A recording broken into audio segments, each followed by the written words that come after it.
에베소서 4장 7절에서 16절의 말씀을 저와 여러분이 한 절씩 교독 후에 마지막 절은 함께 읽겠습니다. 우리 각 사람에게 그리스도의 선물의 분량대로 은혜를 주셨나니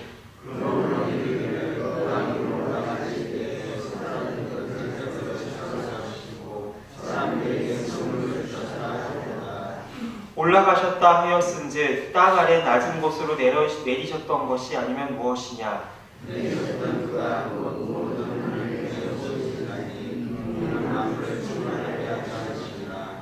그가 어떤 사람은 사도로, 어떤 사람은 선지자로, 어떤 사람은 복음 전하는 자로, 어떤 사람은 목사와 교사로 삼으셨으니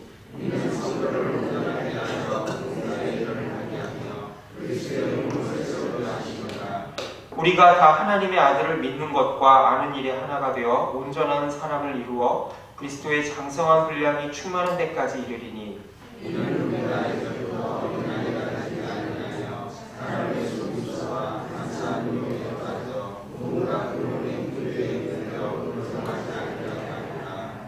오직 사랑 안에서 참된 것을 하여 범사에 그에게까지 자랄지라. 그는 머리니 곧 그리스도라. 그에게서 온 몸이 각 마디를 통하여 도움을 받음으로 연결되고 결합되어 각 지체의 분량대로 역사되어 그 몸을 자라게 하며 사랑 안에서 스스로 세우느니라. 아멘. 잠시 기도하겠습니다. 하나님 아버지, 한 주의 시작을 주님 앞에 올려드리며 말씀과 기도를 시작하게 하심에 감사합니다.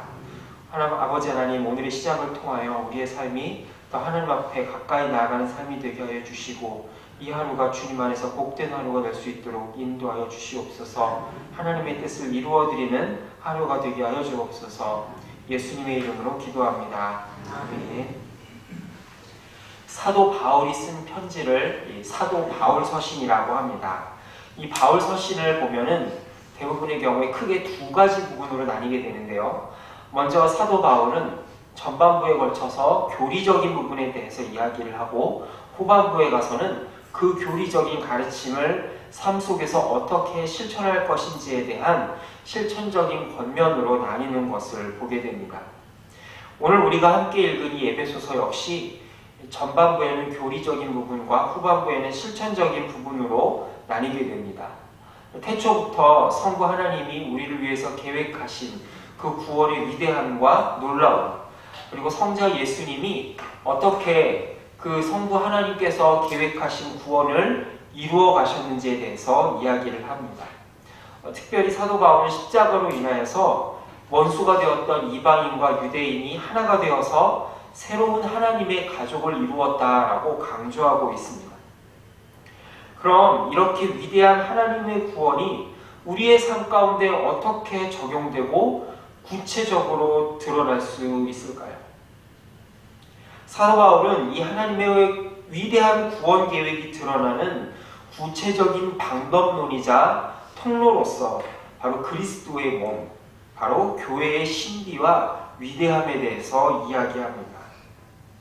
오늘 우리가 읽은 본문 4장 7절 바로 직전인 6절 말씀에서 바울은 이렇게 이야기를 합니다. 하나님도 한 분이시니 곧 만유의 아버지시라. 만유 위에 계시고 만유를 통일하시고 만유 가운데 계시도다라고 하면서 하나님의 유일하심과 위대하심에 대해서 다시 한번 강조합니다. 그런데 하나님은 이러한 당신의 위대하심을 이 땅에 드러내고 우리 각 개인의 삶과 공동체 가운데 어떻게 드러내실까요? 바로 오늘의 말씀 7절에서 우리 각 사람에게 그리스도의 선물의 분량대로 은혜를 주셨나니라고 이야기를 합니다. 삼위일체 하나님께서 당신의 위대하심을 드러내고 보여주시기 위해서 어느 한 특정한 사람이나 혹은 어느 한 특정한 지역이나 공동체에게만 능력을 부어주시는 것이 아니라 예수 그리스도를 주로 고백하는 모든 사람들에게 다양한 선물, 다양한 은혜를 내려주셨다라고 하는 것입니다. 오늘 11절의 말씀을 보면 하나님께서 각 사람에게 주신 다양한 은사와 부르심에 대해서 그리고 그 부르심대로 섬기는 모습들에 대해서 나오는데요. 그가 어떤 사람은 사도로, 어떤 사람은 선지자로, 어떤 사람은 복음 전하는 자로, 어떤 사람은 목사와 교사로 삼으셨다라고 기록을 합니다. 다시 말해서 교회 안에 있는 다양한 직분과 역할은 하나님의 영광스러운 사역을 드러내기 위한 마치 오케스트라와 같은 것이라는 것이죠. 각자의 오케스트라가 내는 음색은 다르지만 어떻습니까? 그 다른 음색이 다 하모니를 이루어서 하나의 멋진 음악을 이루는 것처럼 각자가 처한 모습은 달라도 그 모습들이 다 이루어내는 하나님의 위대하심은 다 똑같다라고 하는 것입니다. 그리고 그 목적은 단 하나, 바로 12절에 나타난 것처럼 각자가 봉사의 일을 하며 그리스도의 몸을 세우기 위함이다라고 하는 것이죠. 우리가 지난번에 찬양제를 통해서 모든 성가대가 함께 찬양하면서 소프라노, 알토, 테너, 베이스가 각자의 내는 소리는 다르지만 그 모든 것이 화음을 이루어서 멋진 합창을 이루는 것처럼 우리가 각자의 처한 자리는 다르지만 이 모든 것을 합하여서 하나님의 위대하심을 하나님께서는 세상 가운데 드러내 보이기를 원하신다라는 겁니다. 오늘 말씀에 나온 이 교회의 직분과 포지션은 그런 의미에서 어디까지나 하나님 나라를 드러내고 이루기 위한 상대적인 것에 불과합니다. 11절의 말씀을 보면은 이 직분들을 보면은 오늘날에는 사실 등장하지 않는 직분들도 나옵니다. 여기서 나오는 사도라고 하는 직분은 어떤 직분입니까? 사도의 가장 절대적인 조건은 뭐냐? 예수님의 부활을 직접 눈으로 목격한 사람들을 사도라고 불렀습니다. 12명의 제자와 부활하신 예수님을 다메섹 도상에서 만난 사도 바울, 바로 이 정도가 바로 사도의 자격이 있는 것이죠. 게다가 이 사도들은 예수님의 부활을 보고 증거하라고 하는 그 막중한 사명 때문에 사도 요한을 제외하고서는 모두가 다 순교함으로써 그 삶을 마감했다라고 교회 전통은 우리에게 이야기를 합니다. 게다가 오늘 말씀에 보면 선지자라는 말이 나오는데요. 이 선지자, 초대교회의 선지자는 어떤 사람들이었느냐? 이 사도 바울이 활동하던 당시는 아직 이 성경이 66권으로 완성이 되지 않았던 시대였습니다. 따라서 하나님의 뜻을 전하기 위해서 성령의 직접적인 감동을 받아서 하나님의 말씀을 전하던 사람들이 필요했습니다. 그래서 이러한 사람들을 신약성경에서 보면 예언자 혹은 선지자다라고 이야기를 합니다. 그러나 오늘날에는 어떻습니까? 오늘날에는 예수님이 부활을 승천하신 지 2000년이 지났기 때문에 더 이상 사도라고 하는 직분은 존재하지가 않습니다. 단지 사도들이 이어갔던 사명을 이어가는 사도적 사명이 계승되는 것이죠. 게다가 선지자는 어떻습니까? 지금의 시대는 이 성경이 66권이 완성이 되었습니다. 따라서 더 이상 이런 어떤 성경의 직접적인 감동을 받아서 말씀을 전하는 예언자는 필요하지 않지요. 이처럼 교회 안의 직분은 시대라든지 상황에 따라든지 그 모습과 명칭은 얼마든지 달라질 수 있습니다.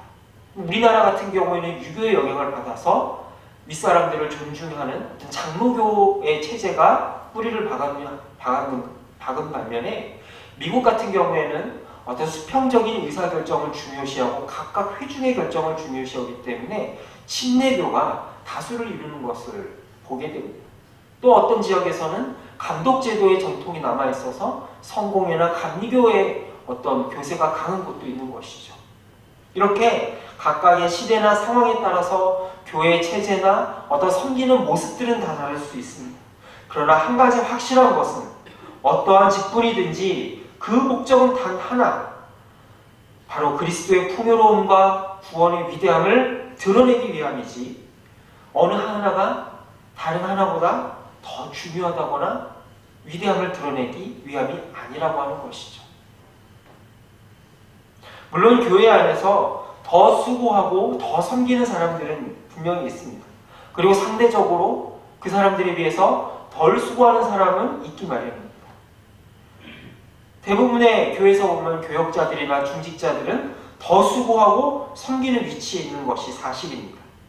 그러나 얼마나 더 수고하고 덜 수고하든지에 상관없이 우리는 본질상 하나님의 몸된 지체라고 하는 사실에 있어서 하나도 다를 것이 없다라고 하는 것입니다. 더 수고하는 사람이나 덜 수고하는 사람이나 그리스도의 영광을 드러내는 통로로서의 그 본질은 다르지 않다는 것이죠. 그런데 사도 바울은 여기서 한 걸음 더 나아갑니다. 하나님이 당신의 몸된 교회에 이렇게 다양한 직분을 주신 이유를 13절과 14절에서 이렇게 이야기를 합니다. 우리가 다 하나님의 아들을 믿는 것과 아는 일에 하나가 되어 온전한 사람을 이루어 그리스도의 장성한 분량이 충만한 데까지 이르리니 이는 우리가 이제부터 어린아이가 되지 아니하여 사람의 속임수와 간사한 유혹에 빠져 온갖 교훈의 풍조에 밀려 요동하지 않게 하려 함이라 라고 말씀합니다. 하나님이 당신의 교회를 통하여 다양한 봉사와 직분을 주신 이유는 바로 우리가 서로 합력하여서 머리이신 그리스도께로 자라가기 위함이라는 것입니다. 우리가 구원에 대해서 알아야 될 두 가지 중요한 측면이 있는데, 첫 번째로 구원은 십자가에서 이미 충분히 완성이 되었다라고 하는 것입니다. 예수님이 십자가에서 이루어진 구원은 거기에 무엇인가를 보태거나 뺄 것이 없는 완벽한 것입니다. 따라서 예수님을 믿는 누구나 하나님 나라에 들어가기 충분하며 거기에 무엇인가를 더 추가하거나 뺄 것이 없는 넉넉하고 완벽한 것이 십자가의 능력입니다. 그러나 동시에 우리는 이 십자가의 구원을 삶 가운데 이루어가고 완성해야 될 책임이 남아있다라고 하는 사실을 우리는 잊어서는 안 됩니다. 하나님이 우리에게 주신 이 구원은 단순히 이 생이 마감해서 천국 가는 날까지 그냥 고이 간직하라고 주신 하늘나라 티켓이 아니라는 것입니다. 왜냐? 하나님은 우리가 죽어서 저 하늘나라에서만 기쁘고 행복한 삶을 사는 것이 아니라 그 하늘나라에서 누릴 행복과 기쁨의 삶을 이 땅에서 누리며 살기 원하시기 때문입니다. 이처럼 하나님이 우리에게 주신 구원은 우리의 삶 가운데 날마다 경험되고 만질 수 있고 느낄 수 있는 구원이라고 하는 것입니다. 그런데 그러기 위해서는 반드시 필요한 것이 있는데 그것은 바로 우리의 믿음의 응답입니다. 단순히 예수님을 한번 믿을 때 결단할 때뿐만이 아니라 매 순간 우리는 믿음의 응답을 통하여서 하나님께서 우리에게 주신 풍성함과 은혜를 우리의 것으로 적용하고 만들고 훈련해야 된다는 것이죠. 이것이 바로 우리에게 이 땅에 남겨진 이유입니다. 그리고 그 믿음의 응답을 훈련하고 실천할 수 있는 홈그라운드를 주님은 우리에게 주셨으니 그것이 바로 교회입니다. 마치 자녀가 가정과 사회에서 사랑으로 양육을 받으며 자라는 것처럼 그리스도인 역시 교회 안에서 사랑으로 서로 자라감으로써 그리스도의 분량에까지 자라가야 된다고 하는 것입니다. 이 명령은 단순히 교회 처음 나온 초신자들만 해당하는 것이 아닙니다. 교회를 얼마나 다녔든지 간에 내가 어떠한 직분을 가졌든지 간에 심지어는 말씀을 전하는 교역자라 할지라도 바로 서로가 서로에게 영향을 주고받으면서 함께 그리스도의 분량에까지 자라가야 되는 이 하나님이 우리에게 주신 이 사명에 있어서 예외가 되는 사람은 단 한 사람도 없다고 하는 것이죠. 하나님은 우리 모두가 서로가 서로에게 선한 영향력을 미치고 우리에게 주신 이 하나님의 영적인 가정인 교회 안에서 그리스도의 분량에까지 함께 격려하며 자라가는 우리 모두가 될 수 있기를 소망합니다. 그렇게 할 때에 하나님께서 우리에게 주신 구원이 우리의 삶 가운데 더 풍성하게 더 능력 있게 나타나고 자라날 것입니다. 이 시간 우리가 함께 기도하실 때에 아버지 하나님, 우리 교회가 하나님의 구원을 잘 드러내는 교회 되게 해주시옵소서. 그래서 우리가 영적인 성장의 중요한 도구로서 우리 서로가 협력할 수 있도록 인도하여 주시고 하나님의 백성의 가정으로서 우리 교회가 온전히 세워지게 하여 주시옵소서. 함께 기도하겠습니다. 또한 한 주의 시작을 주님께 맡기며 날씨가 추워졌는데 영육간에 강건할 수 있도록 기도해 주시기 바랍니다. 또한 함께 기도해 주실 때 이스라엘과 팔레스타인의 이 전쟁이 하루속히 그쳐서 이 하나님께서 우리 주위에 주신 이 지구상, 이 모든 지구촌 가운데 평화가 임할 수 있도록 우리 위해서 함께 기도해 주시기 바랍니다. 함께 기도하겠습니다. 아버지 하나님, 이 시간 주님 앞에 간절히 소망하며 아버지 앞에 나아갑니다. 아버지 하나님, 우리에게 자라가라고 명령하여 주시고 그리스도의 장성한 분량까지 자라가라고 말씀해 주셨는데 혹시 아버지 하나님 무슨 종으로 주저앉고 있는지 죄는 없는지 돌아보게 됩니다. 아버지 하나님, 이 시간 저희 모습을 돌아보고 다시 한번 서로를 격려하여서 아버지 앞에 나아갈 수 있도록 주님이 인도하여 주시옵소서. 아버지 하나님, 한 주의 시작을 주님께 맡기며 아버지 앞에 나아갑니다. 날씨가 많이 추워졌는데 아버지 하나님, 우리가 영육간에 강건할 수 있도록 도와주시고 하나님 은혜 가운데 온전하게 나아갈 수 있도록 도와주옵소서. 아버지, 분쟁으로 고통받는 이스라엘과 팔레스타인 땅 가운데 아버지 하나님, 온전히 평화가 이루어지게 주님 인도하여 주시옵소서. 서로가 창과 칼과 살상의 무게를 내려놓고 아버지 정말로 온전한 샬롬이 되신 예수 그리스도 안에 진정한 평화를 경험할 수 있도록 그 땅 가운데 진정한 그래서 그 땅이 샬롬의 땅, 정말로 하나님의 축복하시는 예루살렘을 흡입할 수 있도록 인도하여 주옵소서. 하나님 아버지, 주께서 이루어주신 구원이 저 하늘나라뿐만이 아니라 우리의 삶 가운데서 풍성히 이루어지기를 간절히 소망하며 기도합니다. 이러한 교회의 구원을 이루어주시기 위해, 구원을 이루기 위해 우리에게 교회를 주심에 감사합니다. 그리고 교회 내 여러 선물과 직분들을 통하여 당신의 은혜와 구원을 이루어주심에 감사드립니다. 우리 안에 어떠한 지체들도 이러한 영광스러운 직분과 사명에 소외되지 않고 동참할 수 있도록 그리하여 하나님이 주신 구원의 은혜를 경험하게 하여 주시옵소서. 날씨가 쌀쌀해지고 있습니다. 영육간에 강건하게 하여 주옵시고 하나님이 내려주시는 풍성한 열매가 가득한 가을 되게 하여 주옵소서. 분쟁과 전쟁의 땅, 저 이스라엘과 팔레스타인 가운데 하나님이 주시는 구원이 속히 임할 수 있도록 주님 인도하여 주시고 진정한 샬롬이 되신 예수 그리스도 안에 평화를 경험하는 진정한 샬롬의 땅이 될 수 있도록 인도하여 주옵소서. 교회 머리 되신 예수님의 이름으로 기도합니다. 아멘. 주기도로 마치겠습니다. 하늘에 계신 우리 아버지, 아버지의 이름을 거룩하게 하시며 아버지의 나라가 오게 하시며 아버지의 뜻이 하늘에서와 같이 땅에서도 이루어지게 하소서.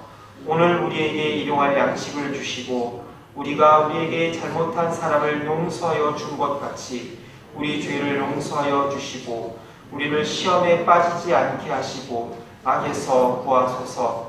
나라와 권능과 영광이 영원히 아버지의 것입니다. 아멘.